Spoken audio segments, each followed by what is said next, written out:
É hora da entrevista do dia com Denise Campos de Toledo.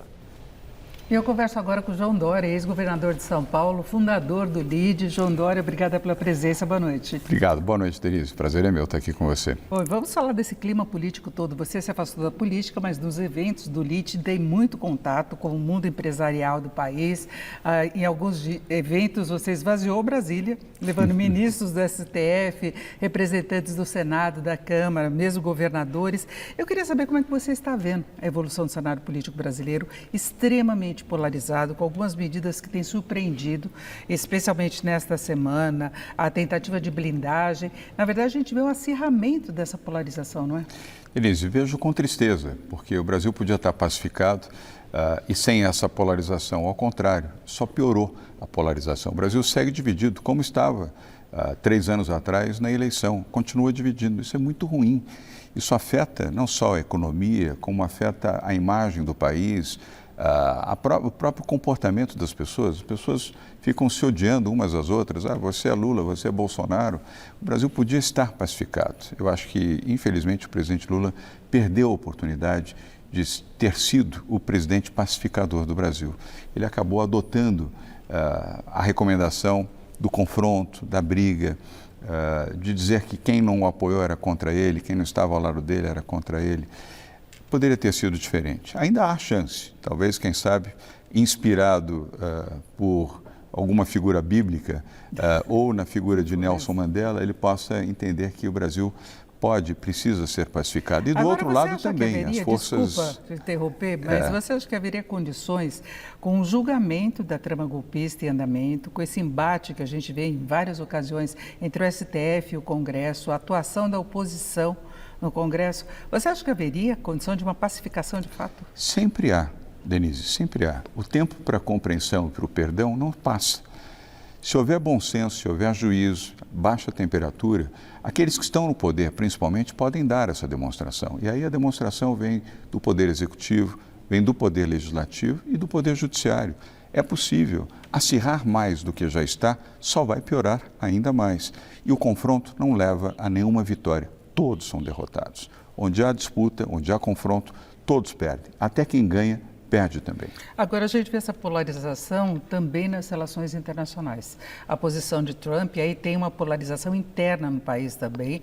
Trump tem iniciativas que parecem mais uma autocracia, ele rompendo com valores democráticos dos Estados Unidos e o Brasil sendo alvo de sanções, né? Eu queria saber, inclusive, se você percebe alguma repercussão do ponto de vista do mundo empresarial, a predisposição para investimentos no Brasil em função dessas ações. Por aí você acha que a diplomacia funcionaria? Bem, são dois aspectos. Primeiro, erra o presidente Donald Trump. Evidente, sem nenhum fator técnico, ele impôs um tarifaço ao Brasil de 50% por uma decisão meramente política, um equívoco do governo americano liderado por Donald Trump. É lamentável que isso tenha ocorrido, mas o Brasil tem que buscar não só as vias diplomáticas, como também os entendimentos do empresariado brasileiro com o empresariado americano. Acabamos de voltar de Washington na semana passada e nós estimulamos essa relação dos privados do Brasil com os privados americanos. O impacto foi grande também nos Estados Unidos. Aumentou o preço do café, aumentou o preço do suco de laranja.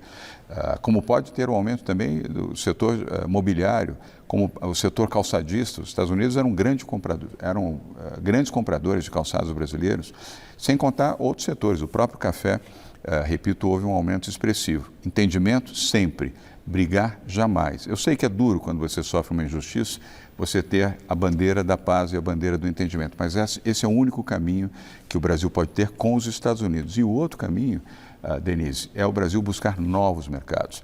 Estamos na iminência da assinatura do acordo depois de 21 anos com a União Europeia. A União Europeia, como um todo, representa mais do que os Estados Unidos da América para os produtos manufaturados e também as commodities brasileiras. Então, é uma nova busca, é um novo grande mercado. O mesmo em relação ao Oriente Médio, mesmo em relação à África e mesmo à América Latina. O Brasil tem que rapidamente irrigar novos mercados, e eu acrescento também a Índia, para buscar a compensação a essas medidas autoritárias e injustas do governo americano. Agora, quando você fala em pacificação, tanto do âmbito internacional como doméstico, isso passaria por uma amenização das punições dos envolvidos na trama golpista? A resposta é sim. Não a eliminação, mas a dosimetria. Não anistia. Anistia plena não, porque não seria justo. Houve uma tentativa de golpe, isso é muito claro. Mas você não pode entender que uma senhora, uma esteticista que vai e coloca o batom numa estátua, mereça 3 anos de prisão. Ou uma senhora numa cadeirinha de rodas mereça ficar presa porque levantou a bandeira do Brasil e protestou naquela situação. Não há razonabilidade de imaginar que essa pessoa tem que ficar 3 anos, 4 anos, 5 anos presa. Ou pessoas que tiveram um comportamento desse tipo. Outros não, os que arquitetaram o golpe, que fizeram a arquitetura do golpe, merecem a punição de acordo com a lei. E mesmo assim, eu diria que com um certo cuidado, para não acirrar ainda mais os posicionamentos e a tensão no país. É hora um pouco de distender um pouco, não é eliminar a aplicação da lei, mas dosificar para permitir que ela possa ser, haver a punição, haver, vamos dizer, a repreensão, mas sem exagerar. Então é preciso que isso possa ser, desde a menor pena até a maior, com um pouco mais de cuidado. Repito, não é estar ao revés da lei, e nem deixar de aplicar a lei, mas interpretar a lei de uma maneira mais sensata e principalmente equilibrada, pensando no futuro do Brasil. Agora é difícil manter o equilíbrio, como você já colocou, quando tem radicalismo do outro lado. Muito difícil. Não é? E a gente vê ações de Eduardo Bolsonaro junto com o Paulo Figueiredo, tentando barrar, inclusive, essas negociações de empresários. Já foram parlamentares, inclusive de direita, para tentar negociar também nos Estados Unidos, e eles se posicionaram contra. Eu vi uma postagem de Paulo Figueiredo, citando inclusive o LIDE, falando que deveria ficar de olho porque o LIDE leva em eventos ministros do Supremo. Então, a Magnitsky que também poderia valer nesse caso. Uma bobagem então, sem é o tamanho. tal radicalismo que eu falei. Claro, um radicalismo ruim, nocivo. Eles estão trabalhando contra o Brasil e merecem ser julgados por isso. Não faz sentido alguém estando fora do Brasil trabalhar contra o Brasil. Isso resultou no tarifaço. O tarifaço está impondo medidas injustas a vários setores produtivos do Brasil. Muitos já tiveram que demitir funcionários, pessoas que há anos estavam trabalhando no Paraná, Santa Catarina, em Goiás, Mato Grosso do Sul, no interior de São Paulo, do Paraná e de outros estados, sendo punidos. Um desemprego por uma razão ideológica, por uma razão partidária. Vamos no entendimento, muito melhor pacificar pelo diálogo do que brigar por medidas ideológicas, por amparo ideológico, dos dois extremos, tanto da esquerda quanto da direita.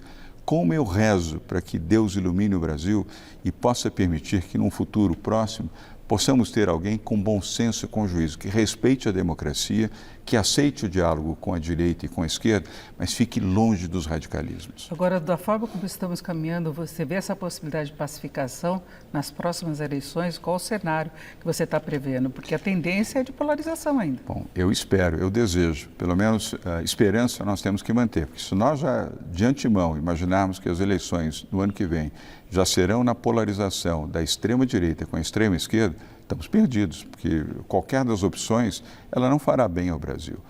Eu entendo que a democracia, ela estabelece, ela é o pressuposto do diálogo e o pressuposto da própria política.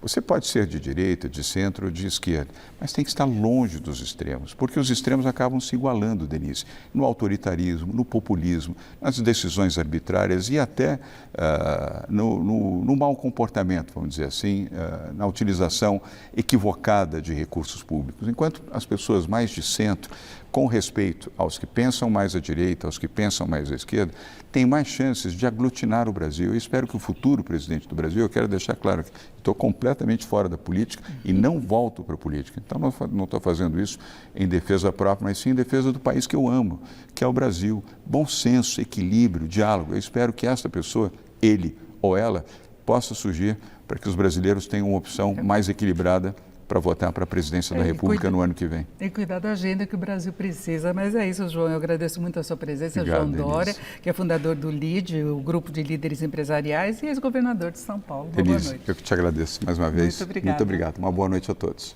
Com vocês.